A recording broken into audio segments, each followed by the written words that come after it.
How did you do it, Mr. Benjamin Heidersberger? So my name is Benjamin Heidersberger. I grew up in Wolfsburg. Wolfsburg is home of Volkswagen, near the former border to GDR. And my father was a photographer who also worked with generative art in the 50s and 60s. And my mother is actress. She's still alive, having her own theater group. So I grew up in a pretty intellectual, artist-dominated household. And Wolfsburg is very much influenced by car manufacturing.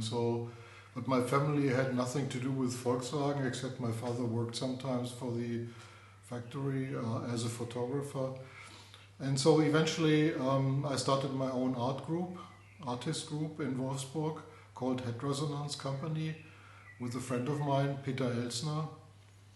And we did all sorts of experiments, architecture, music, punk music, lifestyle, fashion, performance, all sorts of stuff.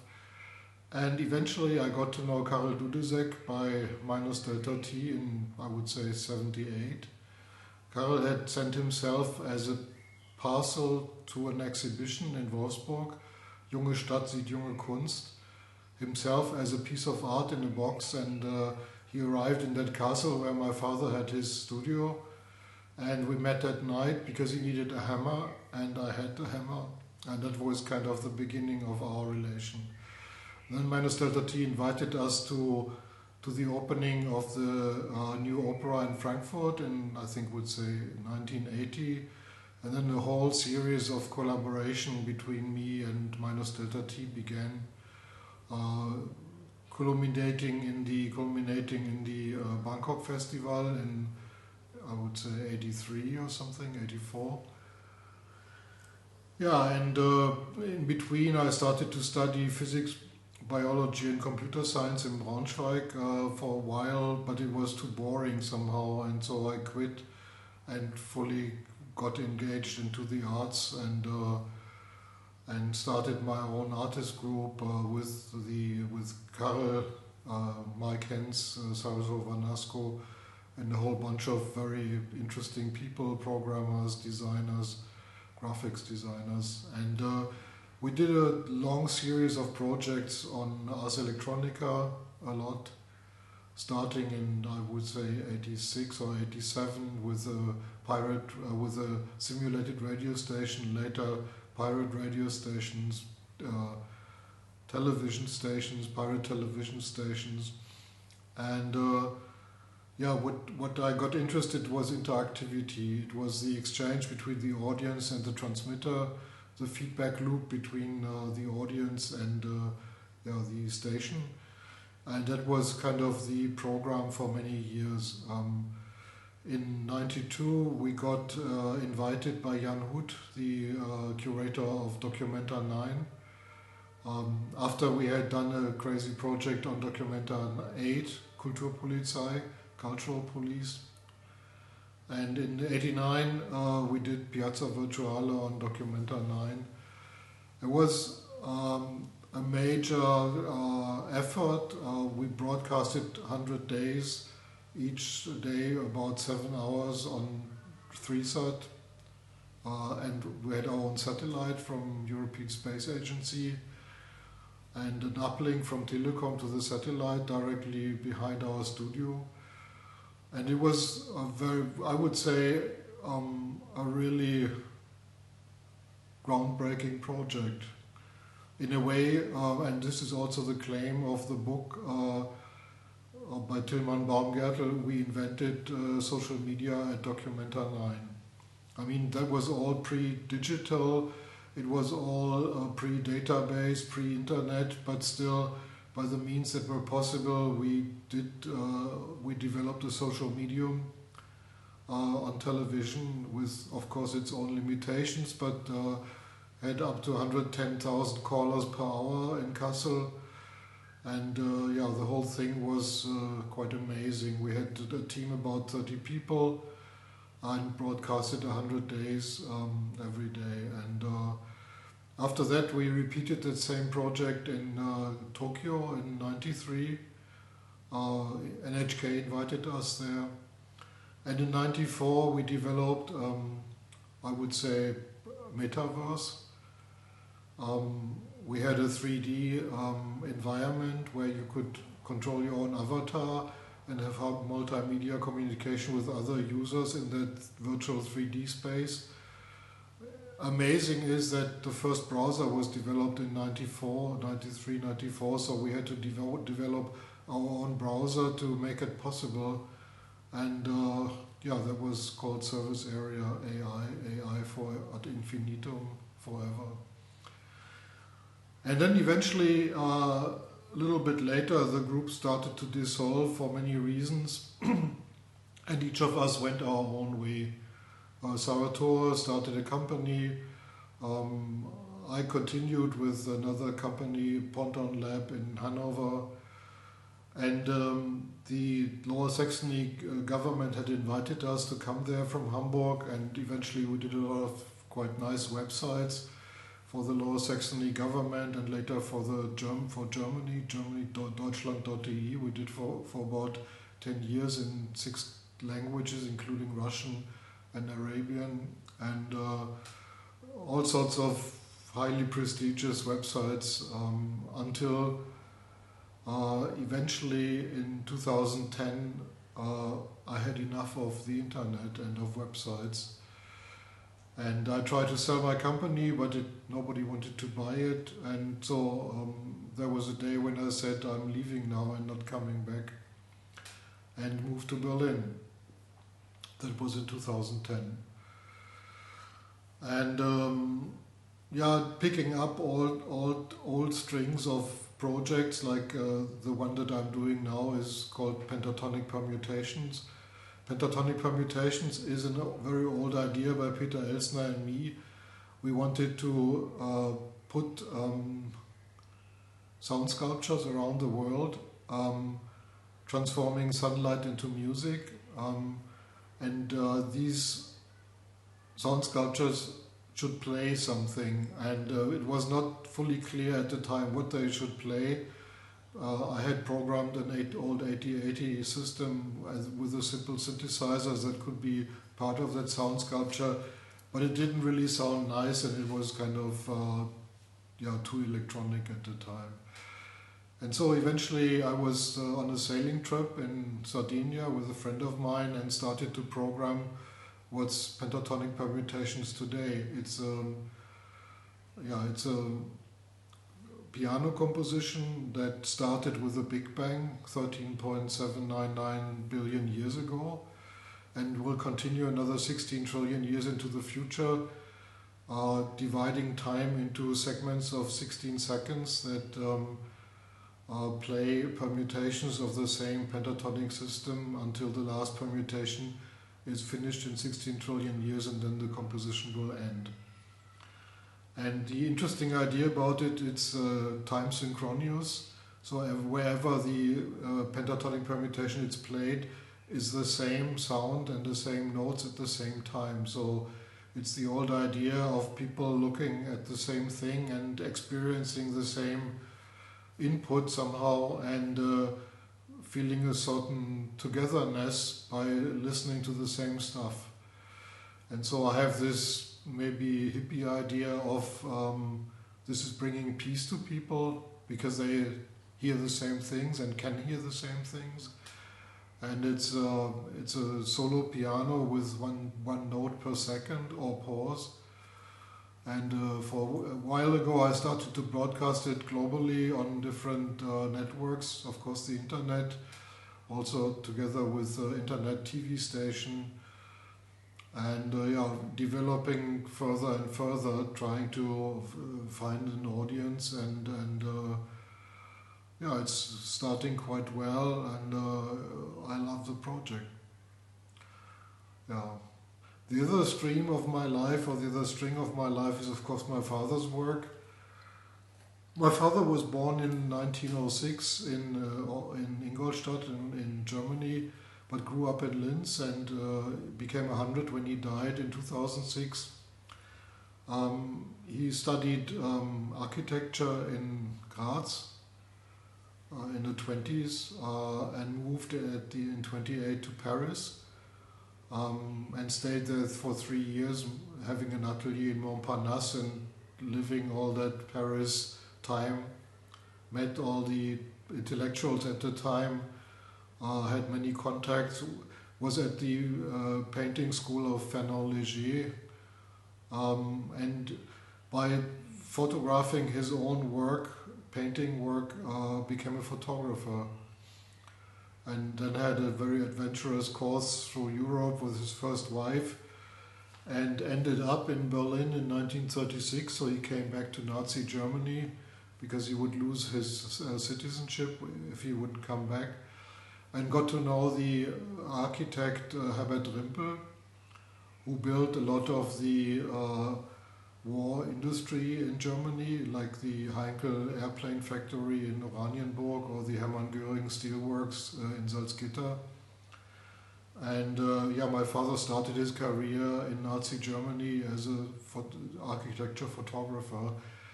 Then after the Second World War, moved to Braunschweig, where he became translator for the English army, and installed his own photo studio and started to work again for architecture photography. And in the beginning of the 60s, the city of Wolfsburg invited him to come to Wolfsburg and have his residence there in the castle, which is really beautiful. And so he moved, the whole family moved to Wolfsburg. My mother is 30 years younger than my father, so it was a young family in a way. And he worked there for quite a while, lived quite well from his architecture photography, and eventually getting older and older, working with his own archive. And when he was about 90, he kind of got a little bit uneasy about his pension because no money. And so he was thinking of selling his own work to a foundation. And I saw the contract and interrupted and said, "Don't do it, I'll buy it from you." And this is how I started with the work with my father's stuff. And I went to the city of Wolfsburg, convinced them to fund the institute for the last 20 years. And eventually he is recognized, he's the most important artist of the city. And we are just in the process of transforming that into a public institution. And my idea is a little bit to, I don't want to retire, but I want to be out of administrative and financial responsibility and more focus on my own work. And this is where I stand today.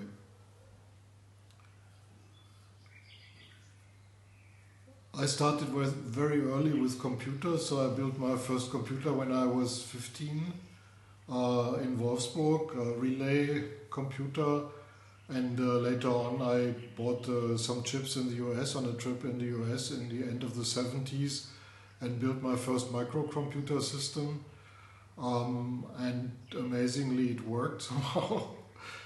And so I'm the technology guy in all these groups. So minus delta T, of course, was performance, art, music. Salvatore was a filmmaker, and I was a technology guy. So I brought all these ideas of interactivity into the group, and I would say, without overdoing myself, I'm the guy who is responsible for interactivity in these projects. And of course, I mean, we developed many ideas together and brainstormed a lot, and had all these different aspects coming together, but I'm the guy who did technology.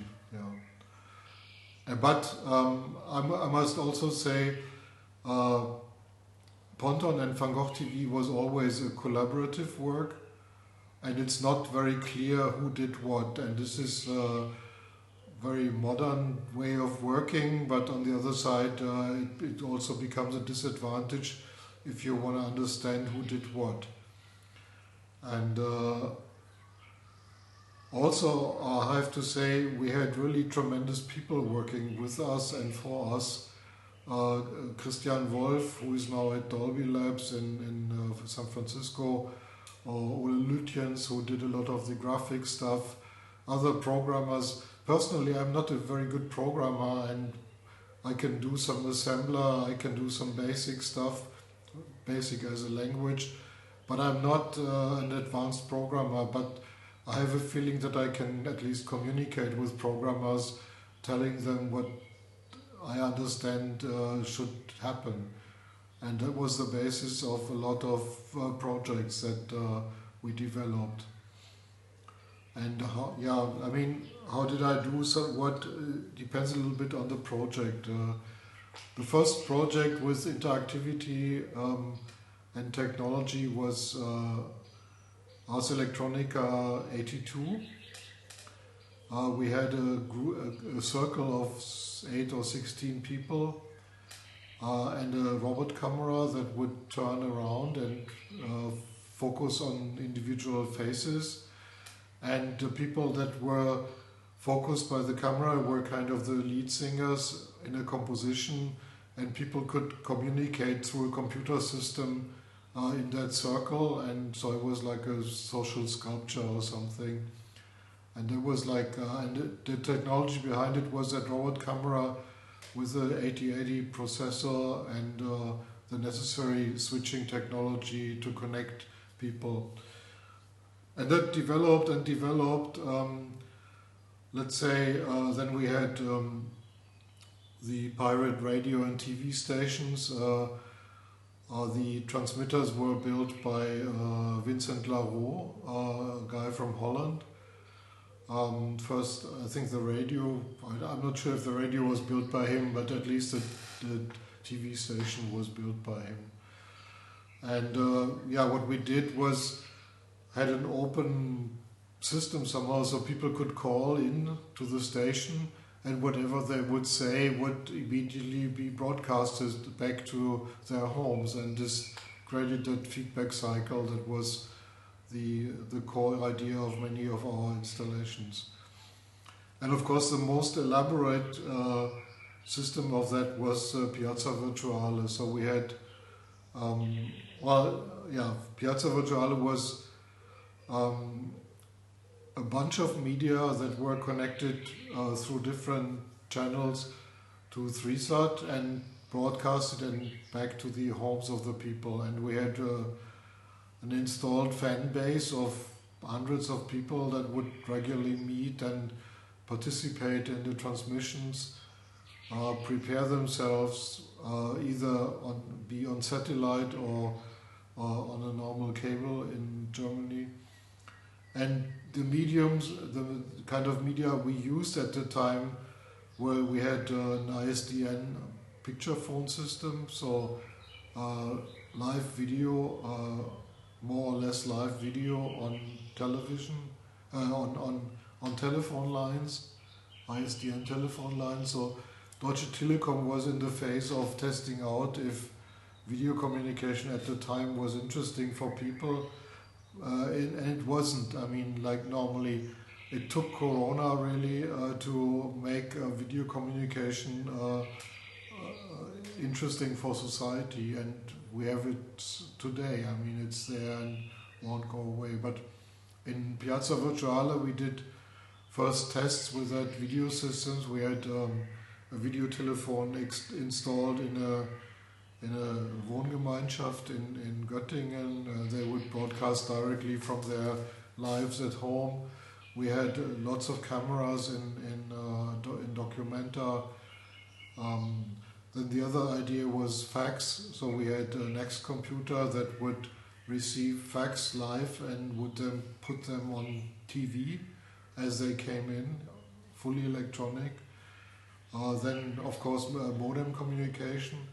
That was an idea, an old idea of mine from, I would say, 89. We already tried it out. So what happens if you connect a modem to a video typewriter, so people can call that modem from home, type something, and what they type you see on TV.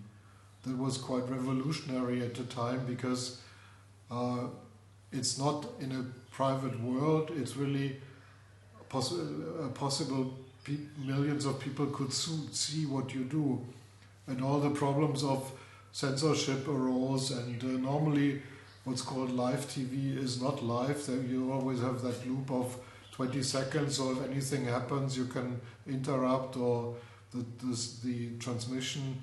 But our idea was only live is live, so we have this uncontrolled feedback, and whatever people would say was broadcasted. It was not undangerous, and later led to all these problems, or led to a discussion about censorship on public media, but we tested it out at the time. And what else? Yeah, the ideas became more electronic. I mean, that was all basically analog technology on TV. And later we started to be more digital with a service area that was already programmed on a silicon graphics machine, plus the PCs out in the world where people could see that same space, 3D space, and navigate the avatar through that space and communicate with other people, also together with a live show on Ars Electronica in Linz. And what else is interesting? We developed. I developed a low-cost video transmission system called Avis. It looks like a cheese. So for service area, we needed a way for people at home to transmit moving images to us. And at the time, of course, it was only modem communication possible, so 14.4 or 28.8K kilobit per second transmission speed, and that is not much. So I came up with the idea to build a low-cost video digitizer, which is this one here, called Avis. And it's a really cheap TTL chip technology that was built in Taiwan for us, and a couple of hundred were sold. And it allows here to connect a modem here, and the video can get in here, and you can. I mean, it's not live video, but it's like two images, one image every 2 seconds, in black and white and tiny as a stamp, but some sort of moving image on TV. And so people bought that and used that to transmit what's happening at home, transmit that to us on the TV station, and we broadcast it back to them. And so it's all sorts of low tech. I'm really fond of low tech. So I like the idea that how can I do something out of nothing? That's like my magician side.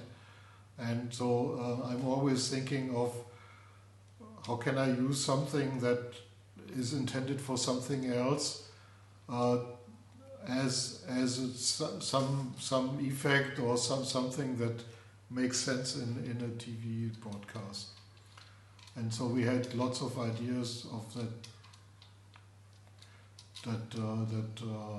we used in our transmissions. So Karel and I started to think, what can we do together? Karel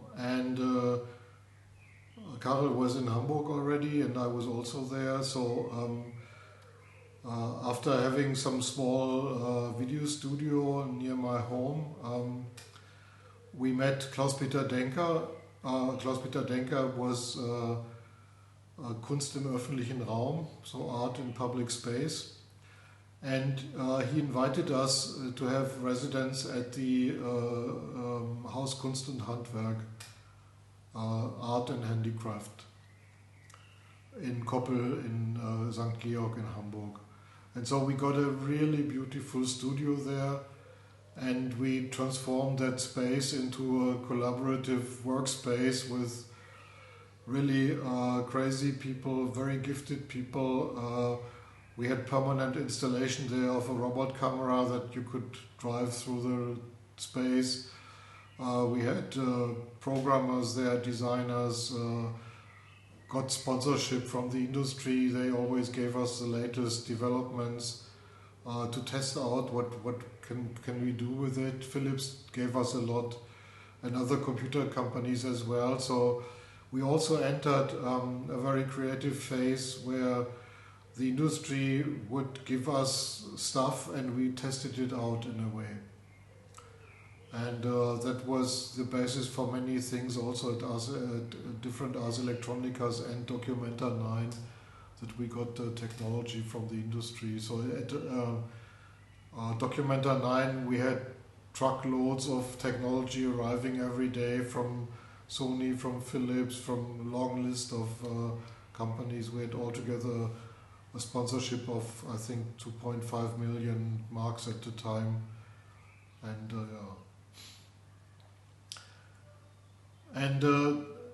I mean, this space in Koppel was in a way a living lab. So we had some people really living there. Christian Wolf had his sleeping bag there for a while, and other people that came there. And it was a constant exchange of artists coming and going, and we developed many of the ideas there until in '94 we were invited by the Lower Saxony government to move the whole operation to Hannover, Germany, which we did. But you did also, maybe you were not anymore in that, but you did also for education. There was a huge project from Salvatore, but yeah. Maybe you were also in that for Germany. It's, I can't talk much about it because it was Salvatore's responsibility, but it was called University TV, and it was our collaboration with University HFBK in Hamburg a lot, and other universities as well. So we had a constant influx of young students coming to us, or we were teaching there or did some experiments together.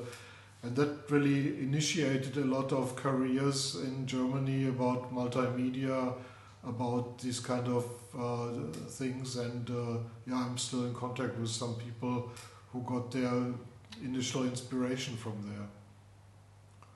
And this started in '94 or something. Yeah, I mean I think that I remember my first internet contact was in '89. So one of the conditions to work in Hamburg was that we got an internet access from the University of Hamburg at the time, which was quite far out, and so I wrote like my first email at the end of the '80s and tested out a new medium for all sorts of ideas. And yeah, I mean, internet at the time was of course totally different from what it is today. The internet was a bunch of services like Gopher, FTP, some directory services, but there was no user interface like a browser today, and that changed a lot when Netscape or Mozilla, I think was it before, came out in '93, '94, which made the internet accessible for a lot of people, because before that you almost needed programmers' knowledge in Unix to work with the internet.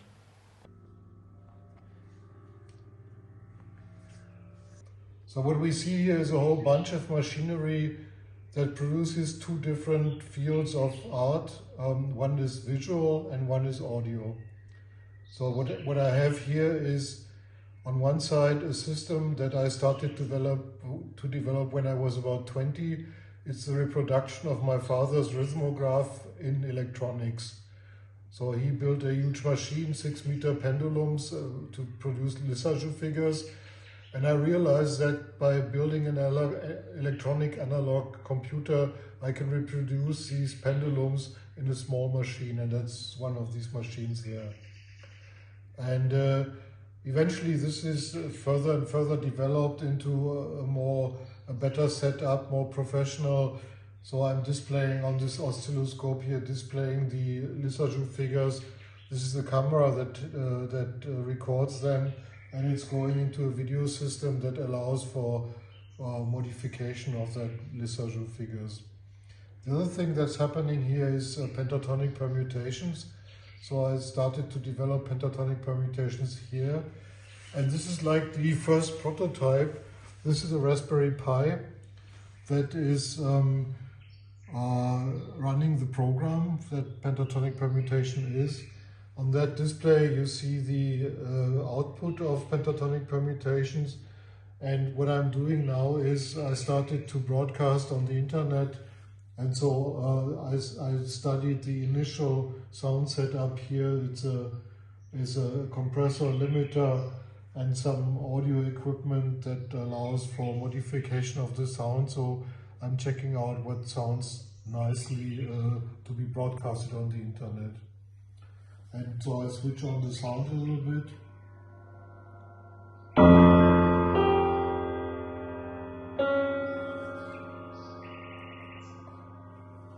So it's sequences of 16 seconds, out of which 11 notes are possibly played, and it's a 1-4-2-3-2 interval pentatonic system that is playing here. And each permutation is different from the other one, and as I said, in 16 trillion years the last permutation is played.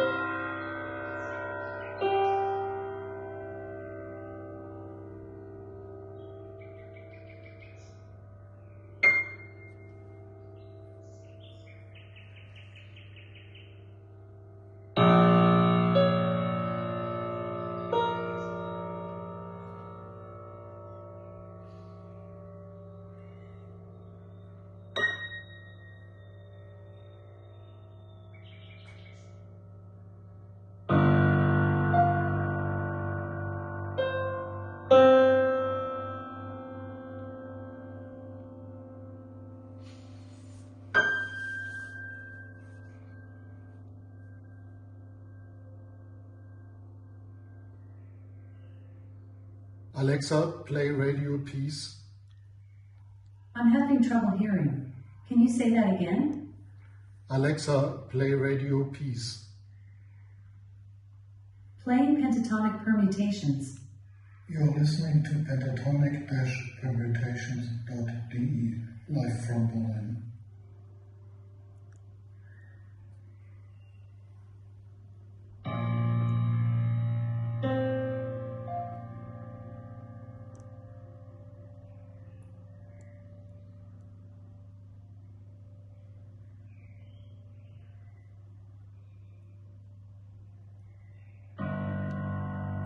Alexa, stop.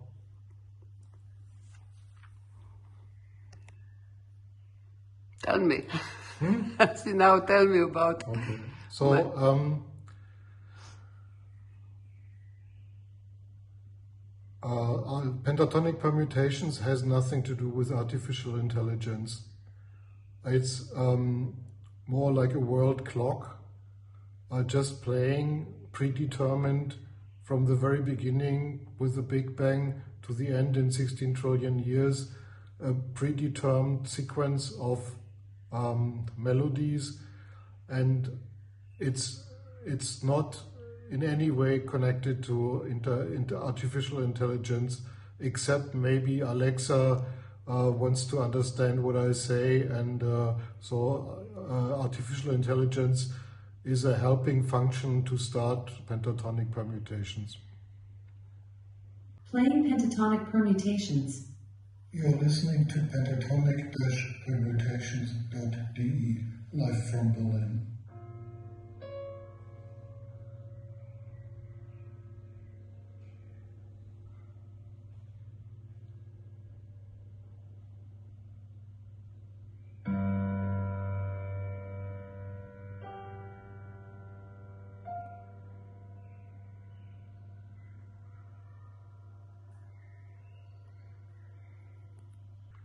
Of course, the idea is very old that we can talk to our computers, and of course artificial intelligence is very helpful to understand human language. Alexa is a little bit old-fashioned, so it's coming from another system. It was originally developed in Poland, and I would say it's not perfect. So you have all sorts of funny effects. Sometimes it doesn't understand you, sometimes it's playing not pentatonic permutations, but pentatonics is a group that is recognized sometimes. And so I'm having my fun talking to Alexa for a while now. But it's nice. I mean, it's like is a worldwide system that was installed by Amazon, but I would say they still need to do something to make it perfect.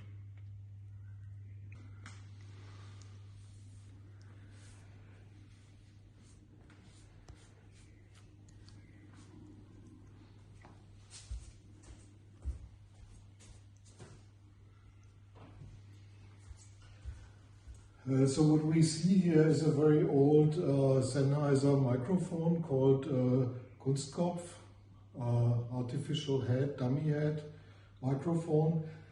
And actually it's a very early immersive technology, which is quite important because it records the room as we hear it. So there are two microphones instead of the ears, and by having that special head, the sound information is processed in a way that you feel like you are really in the room. So you can hear behind you, it's not only left and right, you can hear behind, in front. And Peter and I used that technology for vocal music we did in the 70s and 80s, and this was the recording microphone for the, it's called Head Resonance Company. And are you using that ever again? Yeah, like it's a super nice. I mean, it's a very not very directive microphone. So, and it records this room as if I was actually there. And this immersive technology, audio immersive technology, is still quite important. And there's another super expensive microphone by von Neumann. Costs around 5,000 euro, and this is the cheaper version which was available at the end of the 80s. Switch on that system, I can do that. So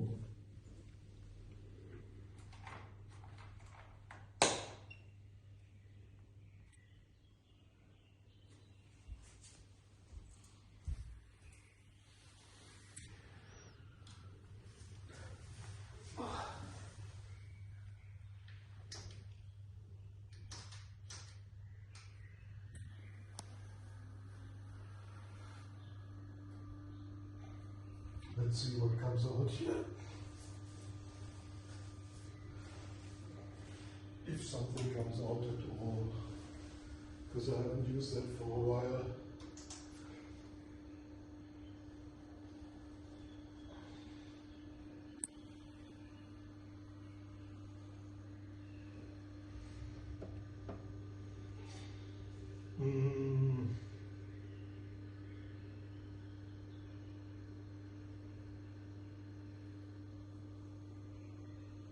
No.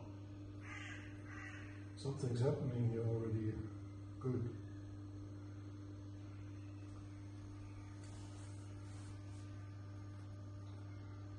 So this is the kind of Lissajous figures I'm generating with this analog computer I built in the 80s. And it's going in that oscilloscope, being recorded with the camera there and being fed into this video mixer here, and here's the output. This is of course just a control system for the video signal so that we're getting a good video. And yeah, I can